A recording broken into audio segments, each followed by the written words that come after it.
हुकूमत चाहती है आइन में तरमीम हो, एनएफसी में तरमीम हो, और प्रेसिडेंट जो नोटिफिकेशन जारी हुआ है प्रेसिडेंट हाउस की जानिब से, उसमें कहा गया है कि जो 10th नेशनल फाइनेंस कमीशन है उसकी तश्कील भी हो चुकी है। इसकी तश्कील पर भी एतराज़ात हैं, लेकिन इस कमीशन में एक और बात कही गई है कि जो कुछ अखराजात हैं जो कि सेंटर बर्दाश्त करता है वो सूबे शेयर करें। मिसाल के तौर पे कहा गया है कि सिक्योरिटी एक्सपेंडिचर है, जो पब्लिक सेक्टर एंटरप्राइजेज हैं उनके नुकसानात हैं, फेडरल गवर्नमेंट जो डेट रीपेमेंट करती है, और इसके अलावा जो सब्सिडीज़ हैं वो सिर्फ अब वफाक की जिम्मेदारी ना रहे, उस पर सूबे अपना हिस्सा डालें। ये इस 10th NFC अवार्ड में जो है कहा गया है।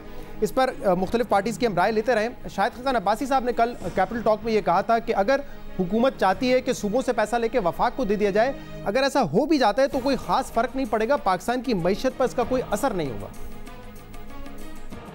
NFC अवार्ड की 18वीं तरमीम में एक फ्लोर मुकर्रर किया गया था कि इससे कम सूबों को नहीं मिलेगा, ज़्यादा मिल सकता है। अभी 10वां कमीशन में खला बैठा है, वो उससे ज़्यादा दे सकता है, कम नहीं दे सकता। अब हुकूमत ये समझती है कि हमें सूबों से ज़्यादा पैसे लेकर वफाक को देने हैं। अगर ये आपको चाहते हैं तो ले आए, तरमीमी बिल ले आए। अगर आप सूबों को पैसे नहीं देंगे, सूबे कर्जा लेंगे, वफाक की जगह सूबा कर्जा ले लेगा। मेरी राय ये है कि उससे कोई फ़र्क नहीं पड़ता, आप सूबों को सिफर कर दें, सारे पैसे वफाक रख ले, पाकिस्तान की मईशत पर कोई असर नहीं पड़ेगा। शाहिद खाकान अब्बासी साहब फरमा रहे थे कि अगर सारे पैसे वफाक भी रख ले तब भी पाकिस्तान की मईशत पर इसका कोई असर नहीं पड़ेगा। लेकिन जब शाहिद खाकान अब्बासी साहब वज़ीर आज़म थे तो उन्होंने खुद कहा था कि एनएफसी को रिविजिट करने की जरूरत है, क्योंकि वफाक के पास पैसे बचते ही नहीं है। एनएफसी अवार्ड है, इसको हमें रिविजिट करना होगा। मरकज के पास अब पैसे बचते ही नहीं है कि वो अपने खर्चात पूरे कर सके, पैसे सब सूबों को चले जाते हैं। जब एनएफसी अवार्ड शुरू हुआ था तो 80% पैसा मरकज रखता था, 20% सूबों को जाता था। अब वो 58% सूबों को जाता है। तो इसलिए आज जो टोटल मरकज के पास पैसा रह जाता है फेडरल गवर्नमेंट के पास, वो सिर्फ आपकी डेट सर्विसिंग पूरी करता है और डिफेंस का एक हिस्सा पूरा करता है। बाकी आपको खर्चात इंक्लूडिंग डेवलपमेंट आपको डेट लेकर पूरे करना।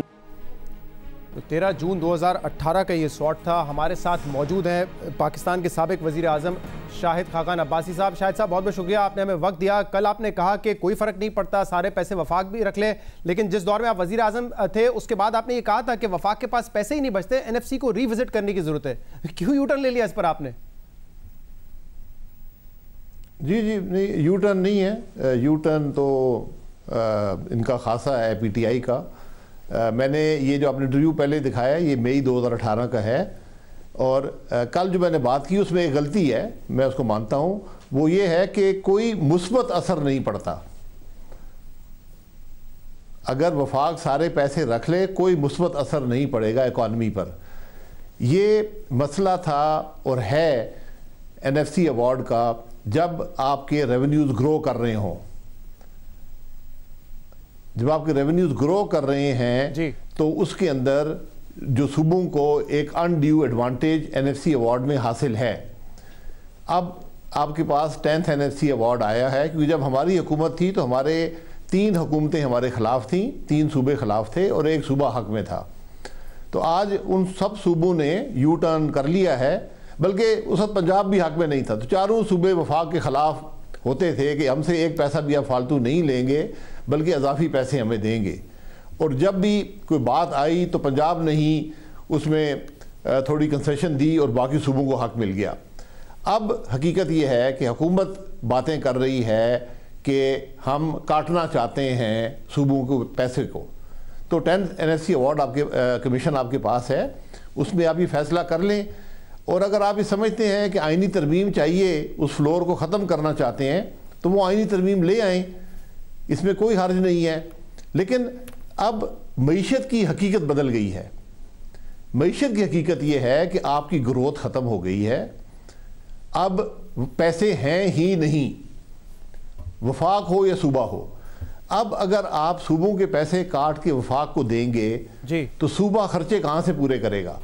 उसकी तो ऑलरेडी आमदन कम हो गई है कि आपने 5555 अर्न करना था वफाक ने। वफाक का काम है पैसे कमाना और उसमें से सूबों को शेयर देना।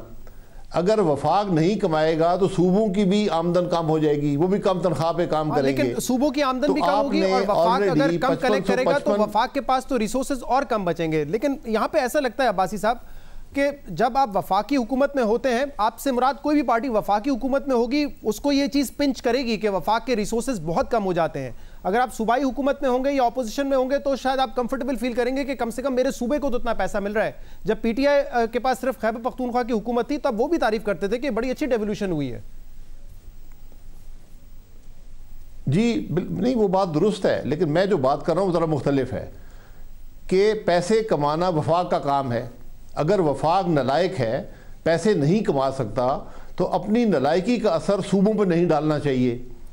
आप पैसे ज़्यादा कमाएं, मुल्क को ग्रोथ दें, पैसे कमाएं, उसमें से आपका हिस्सा बढ़ जाएगा। सर आप लोग तो कमा रहे थे, आपके यहाँ तो टैक्स ग्रोथ थी, लेकिन इसके बावजूद आप ये कह रहे थे कि टैक्स ग्रोथ के बावजूद वफाक के पास शेयर कम बचता है। आप लोग तो क्लेम करते हैं कि 15 से 20% टैक्स बिल्कुल शेयर कम बचता है। ये मेरी शिकायत है और ये शिकायत रहेगी। मैं वफाक में हूँगा तो मैं शिकायत करूँगा, लेकिन जब आपने 5555 के टारगेट को 4000 पे ले आए, आपने एक अपनी तिहाई इनकम ही ख़त्म कर दी, तो सूबों का क्या काटेंगे? और ये बात याद रखें कि अगर आप सूबों के पैसे काटेंगे तो सूबे दो बड़े काम करते हैं, वो सेहत का काम करते हैं और तालीम का काम करते हैं। सही, उनको इन दोनों शोबों को काटना पड़ेगा, या वो अजाफी कर्जा लेंगे। अगर सूबे कर्जा लेंगे, ये वफाक कर्जा ले, इसका पाकिस्तान की मईशत पर कोई इसमें असर, मुस्बत असर नहीं पड़ता। इसमें जो आपके दौर में फाइनेंस मिनिस्टर थे मिफ्ता इस्माइल साहब, उन्होंने भी यही बात की कि क्योंकि फिस्कल डेफिसिट हमारा प्रोविंसेस और सेंटर का मिलाकर हम काउंट करते हैं तो इसलिए कोई फर्क नहीं पड़ेगा। लेकिन उन्होंने ये भी कहा था कि अगर सूबों के आप कम करेंगे रिसोर्सेज तो सूबे एक तो अपने रेवेन्यू जनरेशन की तरफ जाएंगे, ज्यादा मेहनत करेंगे, या अपने एक्सपेंडिचर कम करेंगे, जिसका ओवरऑल इंपैक्ट फिस्कल डेफिसिट पर फिर पड़ेगा। देखिए, ये बात एज अ फाइनेंस मिनिस्टर तो बड़ी अच्छी है और मैं भी एज अ प्राइम मिनिस्टर यही बात करूंगा।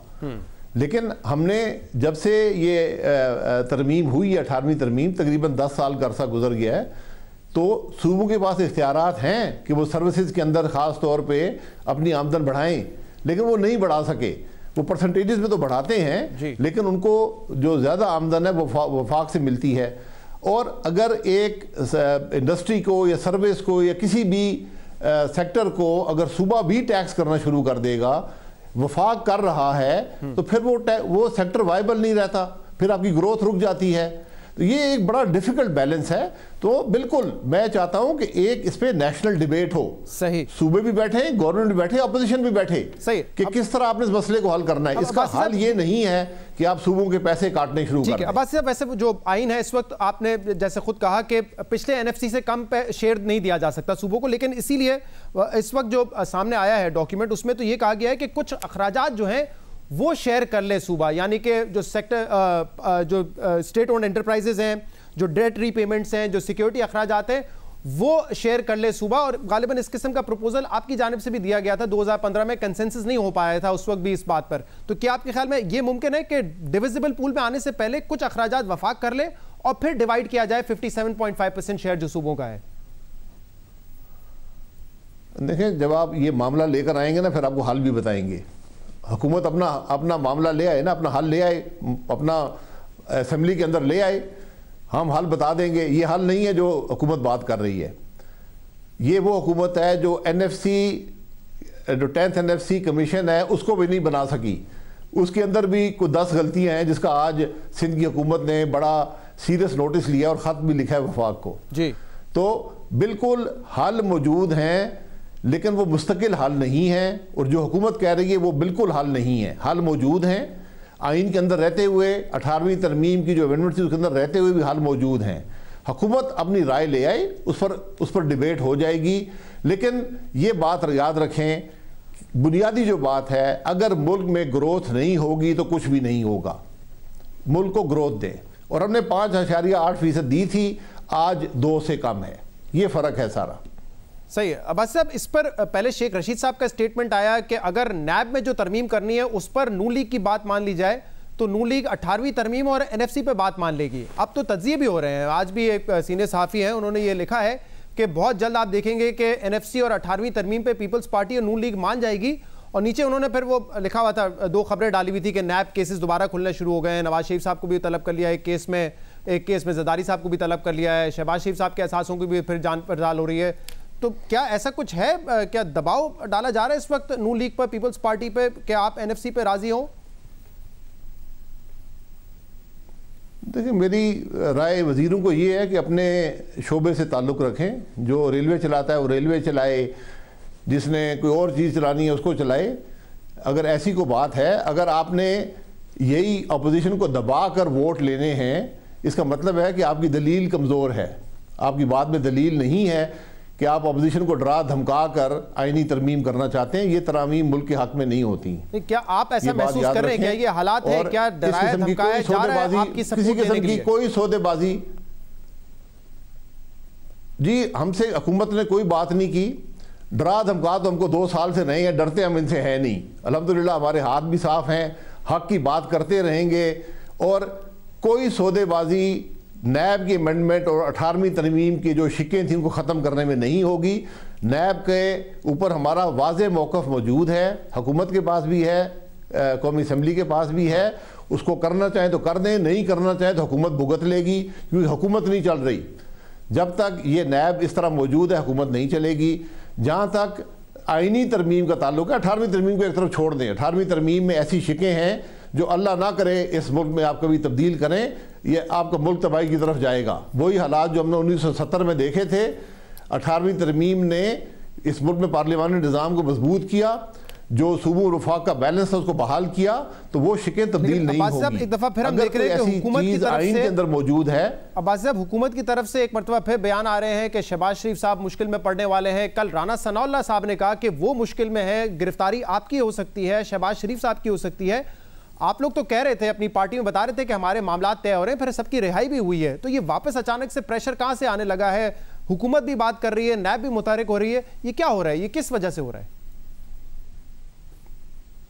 अगर हमारा वोट लेने के लिए काम कर रहे हैं तो बड़ी मायूसी होगी, ये मैं आपको बता दूं। हम इन जेलों से नहीं घबराते, जेल हमने बहुत देख लिए हैं। हम चाहते हैं कि जो हम पे इल्ज़ाम लगाना है पाकिस्तान के अवाम के सामने लगाएं। ये नैब के केस बनाकर हम आपको आइन को मसख नहीं करने देंगे। हम जेल चले जाएंगे, सियासत छोड़ देंगे, लेकिन आइन को आपको मसख नहीं करने देंगे। ये मुल्क का मामला है, आपने हम पे कुछ भी करना है, पाकिस्तान के अवाम को दिखाएं कौन सी लेकिन कंसेंसस के साथ बैठ के आप बात करने के लिए तैयार हैं दोनों इश्यूज नहीं मिली।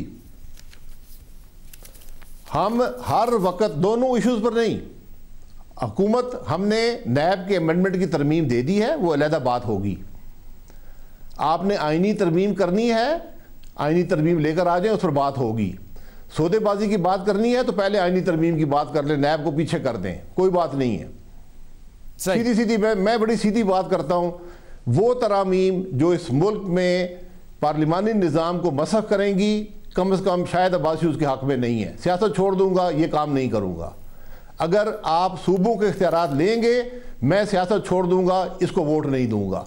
मेरी जमात जो मर्जी करती रहे, लेकिन अगर मुल्क के हक में आईनी तरमीम है, आपकी ये जाती राय है, आपका पार्टी के मौक़िफ़ इस पर कुछ और हो सकता है। मैं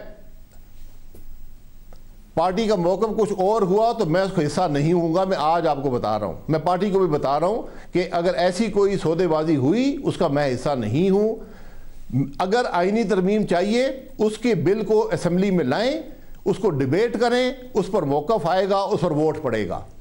अगर आपको सौदेबाजी करनी है समझते हैं तो नैब को छोड़ दें एक तरफ, नैब आईनी तरमीम के बाद हो जाएगा। ठीक है, बहुत बहुत शुक्रिया। ये इस मुल्क की आइन को मसख मत करें। बहुत बहुत शुक्रिया। पाकिस्तान के साबिक वज़ीर आज़म शाहिद खाकान अब्बासी साहब हमारे साथ मौजूद है। आज के प्रोग्राम में इतना ही। इसका फीडबैक आप हमें भेज सकते हैं हमारे सोशल मीडिया पर। इजाज़त दीजिए, अल्लाह हाफ़िज़।